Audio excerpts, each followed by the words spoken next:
கிராம பகுதியை சார்ந்திருக்கின்றவர்களுக்கும் இது போன்ற டெக்னாலஜி சார்ந்த அறிவை கொண்டு போகணும் அப்படிங்கிறதுக்காகனா பல முயற்சிகளே நம்முடைய அரசாங்கம் செய்து கொண்டிருக்கின்றது.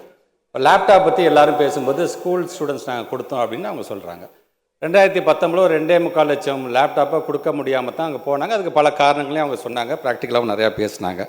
இங்கே பேசிய நம்மளுடைய சட்டமன்ற உறுப்பினர் முனுசாமி அவர்கள் சொல்லும்போது கூட இன்ஃப்ராஸ்ட்ரக்சர் சார்ந்து இப்போ அந்த லேப்டாப் சார்ந்து பல்வேறு கருத்து ஒன்றே ஒன்று மட்டும் நான் சொல்கிறேன். நான் இன்றைக்கு எங்களுடைய ஸ்கூல் ஸ்டூடெண்ட்ஸுக்கு கிட்டத்தட்ட பார்த்திங்கன்னா ஒரு 520 கோடி ரூபாய் மதிப்பீட்டில் கிட்டத்தட்ட 8209 high school and higher secondary school எல்லா இடத்துலையும் நாங்கள் ஹைடெக் லேப் நம்ம முழுமையாக நம்ம கொண்டு வந்துட்டோம்.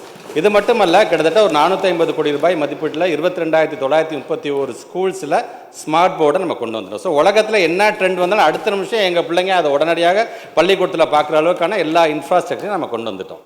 அந்த லேப்டாப் அப்படிங்கும்போது வெறும் லேப்டாப் மட்டும் கொடுத்தோமா, அதில் பெர்ப்ளெக்சிட்டி AI ப்ரோ அப்படிங்கிறதுக்கான ஒரு மிகப்பெரிய ஒரு சாஃப்ட்வேரை கொடுத்துருக்கேன். கிட்டத்தட்ட அது ஒரு மாதத்துக்கான சப்ஸ்கிரிப்ஷன் மட்டும் 1950 ரூபாய். அது கிட்டத்தட்ட 6 மாதம் சப்ஸ்கிரிப்ஷன் சேர்த்து கொடுக்கணும். இன்றைக்கி ஒரு லேப்டாப் ஒரு ஸ்டூடெண்ட் வச்சிருக்கணும் அப்படின்னு சொன்னால் பிகம்ஸ் ஒரு ஆண்டர்ப்ரனர், ஒரு ஸ்டார்ட் அப் ஆண்டர்ப்ரனராக ஆகிடலாம். அந்த அளவிற்கான ஒவ்வொன்றையும் பார்த்து தமிழ்நாட்டோடைய முதலமைச்சரும் அது சார்ந்திருக்கின்ற நம்முடைய ஸ்பெஷல் இம்ப்ளிமெண்டேஷன் ப்ரோக்ராமை கண்காணிக்கக்கூடிய நம்முடைய மாண்புமிகு துணை முதலமைச்சர் அதை பார்த்து தான் நாங்கள் அதை கொடுத்துருக்கோம். நாங்கள் தவிர அதை வேறு விதமாக எதுவும் இதை திருப்பிட வேண்டாம் என்பதை நான் கேட்டுக்கொள்ள நான் கடமைப்பட்டுங்க. அதே போன்று 7.5% சொல்லும்போது அண்ணன் ரொம்ப அழகாக சொன்னாங்க. 7.5% நாங்கள் மருத்துவம் சார்ந்தெல்லாம் கொண்டு வந்தாங்கன்னு சொல்லும்போது அண்ணன் போராட்டம் நடத்துனாங்க. போராட்டம் நடத்துறதுக்கான பல நேரத்தில் இங்கேயே நம்ம ஹிந்து பேப்பரில் நம்ம காமிச்சிருக்கிறோம். சரி, எல்லாரும் சேர்ந்து இன்றைக்கி அந்த மாணவ சமுதாயம் நல்லா இருக்கணுங்கிறதுக்காக நல்லா கொண்டு வந்துட்டோம்.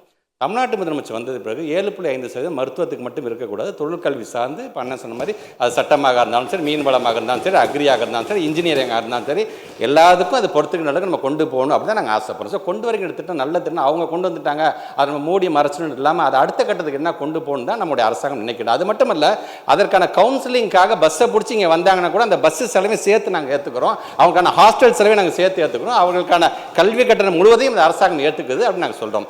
ஸோ ப்ரீமியம் இன்ஸ்டியூஷன் சேர்ந்ததை பற்றி கூட நம்ம முனுசாமி என்ன பேசும்போது சொன்னாங்க, இதன் மூலமாக பல பேர் பல உயர்கல்வியில் ஏன் MMS கூட சேர்ந்துருக்காங்க அப்படின்னு சொன்னாங்க. ஆனால் ப்ரீமியம் இன்ஸ்டியூஷன்ஸ் அப்படின்னு பார்க்கும்பொழுது அத்திப்பூத்த மாதிரி நம்ம அரசு பள்ளியை சார்ந்திருக்கிறவங்க 2 பேர் 3 பேர் சேர்ந்தது பெரிய விஷயமாக இருந்தது.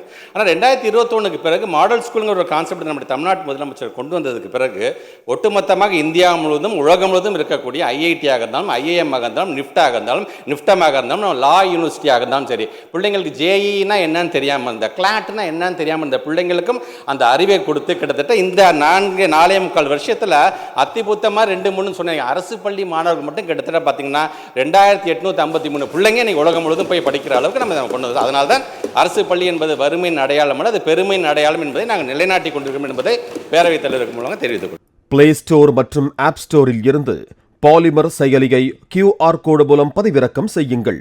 செய்திகளை உடனுக்குடன் பெறுங்கள்.